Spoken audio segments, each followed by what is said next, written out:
Hello yours, இது திரைச்சாரல்.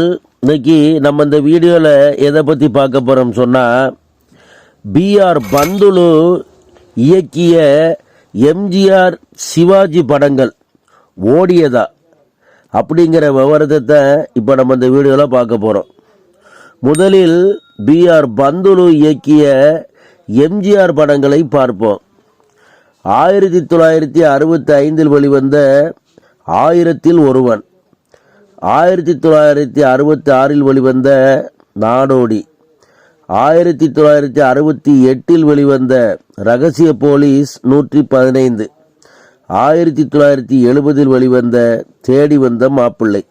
இந்த 4 படங்களும் எம்ஜிஆர் நடித்து பிஆர் பந்துலு இயக்கிய படங்களாகும். மேலும் மதுரையை மீட்ட சுந்தரபாண்டியன் படத்தையும் பிஆர் பந்துலு தான் இயக்குவதாக இருந்தது. ஆனால் அந்த படத்தை பின்னர் எம்ஜிஆர் இயக்கினார். இந்த படங்களில் 1000ல் ஒருவன், ரகசிய போலீஸ் ஆகிய 2 படங்களும் 100 நாட்களுக்கு மேலே ஓடிய வெற்றி படங்களாகும். பிஆர் பந்துலு இயக்கிய சிவாஜி படங்களை பார்ப்போம்.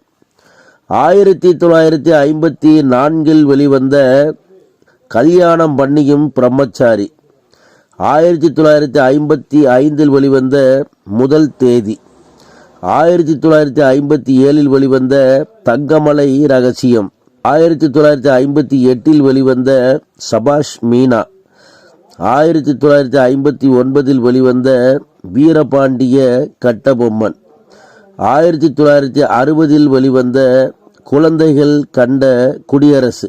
இந்த படத்தில் சிவாஜி கணேசன் கௌரவ வேடத்தில் நடித்திருப்பார்.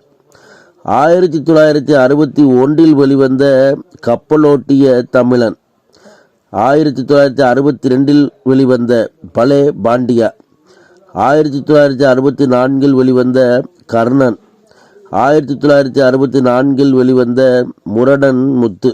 இந்த 10 படங்களும் பிஆர் பந்துலு இயக்கி சிவாஜி கணேசன் நடித்த படங்களாகும். இவற்றில் கல்யாணம் பண்ணியும் பிரம்மச்சாரி, தங்கமலை ரகசியம், சபாஷ் மீனா, வீரபாண்டிய கட்டபொம்மன், கர்ணன் ஆகிய படங்கள் 100 நாட்களுக்கு மேலே ஓடிய படங்களாகும். சரி வர்ஸ், இந்த கண்டனத்துடன் முடிகிறது. அடுத்த ஒரு நல்ல கண்டனை சந்திக்கிறேன். நன்றி.